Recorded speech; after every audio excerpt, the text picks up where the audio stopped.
ओम शांति। शिव का अर्थ है कल्याणकारी। परमात्मा का यह नाम इसलिए है क्योंकि वह धर्म ग्लानि के समय जब सभी मनुष्य आत्माएं विकारों के कारण दुखी, अशांत, पतित और भ्रष्टाचारी बन जाती हैं, तब उनको पुनः पावन तथा संपूर्ण सुखी बनाने का कल्याणकारी कर्तव्य परमात्मा करते हैं। शिव परम धाम में निवास करते हैं और वे कर्म भ्रष्ट तथा धर्म भ्रष्ट संसार का उद्धार करने के लिए ब्रह्मलोक से नीचे उतरकर एक मनुष्य के शरीर का आधार लेते हैं।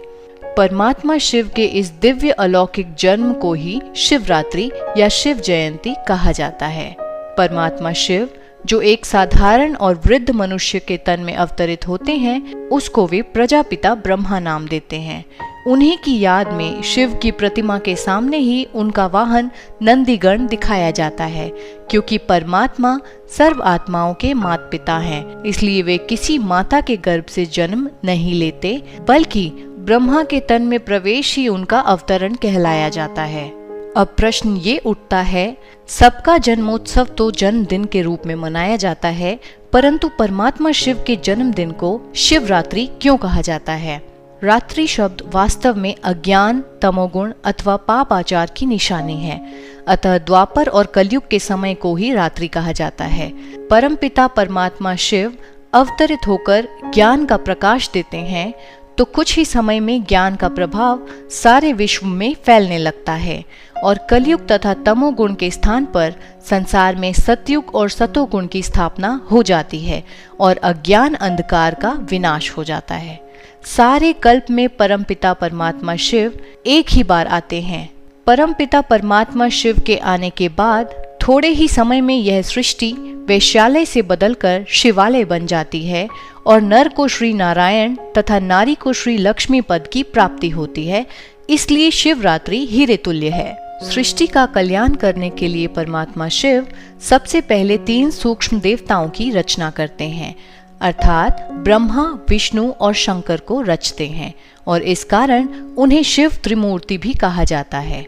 तीनों देवताओं की रचना करने के बाद वह स्वयं इस मनुष्य लोक में एक साधारण एवं वृद्ध तन में अवतरित होते हैं, जिनका नाम वे प्रजापिता ब्रह्मा रखते हैं। प्रजापिता ब्रह्मा द्वारा ही परमात्मा शिव मनुष्य आत्माओं को पिता, शिक्षक तथा सद्गुरु के रूप में मिलते हैं और सहज गीता ज्ञान तथा सहज राजयोग सिखाकर उनकी सद्गति करते हैं। कलयुग के अंत में प्रजापिता ब्रह्मा द्वारा सतयुगी सृष्टि की स्थापना के साथ परमपिता परमात्मा शिव पुरानी आसुरी सृष्टि के महाविनाश की तैयारी भी शुरू करा देते हैं, अर्थात शंकर द्वारा कलयुगी सृष्टि का महाविनाश कराते हैं। परमपिता परमात्मा शिव के आते ही संगम युग की शुरुआत होती है। इस प्रकार परमपिता परमात्मा शिव मनुष्य आत्माओं में दैवी सृष्टि की पालना के संस्कार भरते हैं, जिसके फलस्वरूप ही सतयुग में श्री नारायण तथा श्री लक्ष्मी तथा सूर्यवंश के अन्य राजा प्रजा पालन का कार्य करते हैं। इस प्रकार परमपिता परमात्मा शिव ब्रह्मा द्वारा स्थापना, विष्णु द्वारा पालना और शंकर द्वारा विनाश का कार्य कराते हैं और त्रिमूर्ति शिव कहलाते हैं, जिसके लिए ही GOD शब्द का प्रयोग किया जाता है।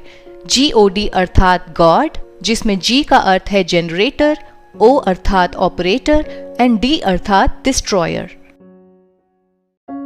ओम शांति। आज हम जानेंगे शिव और शंकर में अंतर। शिव परमात्मा है और शंकर देवता है। इसलिए कहा भी जाता है ब्रह्मा देवताय नमः, विष्णु देवताय नमः, शंकर देवताय नमः और शिव परमात्माय नमः। शिव रचयिता है अर्थात पिता है। शंकर उनकी रचना अर्थात उनके पुत्र हैं। दोनों का नाम अलग है, दोनों के स्वरूप अलग हैं। एक का नाम है शिव और दूसरे का नाम है शंकर। एक का स्वरूप है आकारी, दूसरे का स्वरूप है ज्योतिपुंज अर्थात निराकारी, जिसे मंदिरों में शिवलिंग के रूप में दिखाया जाता है। परमात्मा शिव का खुद का कोई शरीर नहीं है, वो ज्योति बिंदु है। शंकर का आकारी शरीर होता है। शिव का अर्थ ही है कल्याणकारी, जिसे प्यार से हम भोलेनाथ भी कहते हैं। शंकर जी विनाशकारी देवता हैं, जिनके लिए ही कहा जाता है कि तीसरा नेत्र खुलने पर विनाश होता है। उनकी पोजीशन बिल्कुल एक डिफेंस मिनिस्टर की तरह है। जब तक डिफेंस मिनिस्टर को प्राइम मिनिस्टर या प्रेसिडेंट का ऑर्डर नहीं मिलता, तब तक वो अपनी मर्जी से एक्शन नहीं ले सकता। ठीक उसी प्रकार शंकर जी के ऊपर भी कोई और है जिन्होंने शंकर जी को ये विनाश का महान कार्य सौंपा है। तो एक भोलेनाथ अथवा कल्याणकारी है और दूसरा विनाशकारी है, और यह दोनों ही कार्य एक दूसरे के बिल्कुल विपरीत हैं। जब कोई मंत्र देता है तो ओम नमः शिवाय कहते हैं, कभी भी ओम नमः शंकराय नहीं कहते। उसी प्रकार शिवरात्रि कहते हैं, कभी भी शंकर रात्रि नहीं कहते। शंकर जी को कैलाश पर्वत पर हमेशा ध्यान मुद्रा में दिखाते हैं। यदि वे खुद ही भगवान हैं तो वो किसका ध्यान करते हैं? शंकर जी को एक गृहस्थी के रूप में दिखाया जाता है और पूरा परिवार मिलकर के शिवलिंग की उपासना करते दिखाए जाते हैं, अर्थात सारा परिवार मिलकर परमात्मा शिव को ही याद करते हैं। इसके अलावा सभी देवी देवताओं का जन्म दिखाया गया है, जबकि ब्रह्मा, विष्णु और शंकर की उत्पत्ति दिखाते हैं प्रकाश से। तो क्या है ये प्रकाश? प्रकाश अर्थात परमपिता परमात्मा शिव। भारत में चारों दिशाओं में 12 ज्योतिर्लिंगम दिखाए जाते हैं। उत्तर में अमरनाथ, दक्षिण में रामेश्वरम, पूर्व में काशी विश्वनाथ और पश्चिम में सोमनाथ। और इन सभी जगहों पर केवल और केवल शिवलिंग की स्थापना ही की गई है। यहाँ शंकर की मूर्ति कहीं भी नहीं है। जब एक मंदिर में शिवलिंग की स्थापना करनी होती है, तब शिवलिंग को द्वार से नहीं लाया जाता, उसको ऊपर से उतारा जाता है, जिसके बाद ही मंदिर में गुंबद लगाया जाता है। बाकी सभी देवी देवताओं को द्वार से लाया जाता है। ये इसी बात का प्रतीक है कि परमात्मा शिव ऊपर परम धाम से ही इस धरती पर आते हैं, और इसी कारण से उन्हें स्वयंभू भी कहा जाता है। स्वयंभू अर्थात जो स्वयं ही भू पर पधारे। इसी बात का एक और उदाहरण लेते हैं। आपने मंदिरों में देखा होगा कि सभी देवी देवताओं का आसन ऊंचा लगाया जाता है, जबकि शिवलिंग को भूतल पर स्थापित किया जाता है, जिसका मतलब ये है कि शिव बाबा धरा पर आकर के ऊंचे से ऊंचे देवी देवताओं की रचना करते हैं, उनका महत्व बढ़ा करके खुद को छुपा लेते हैं।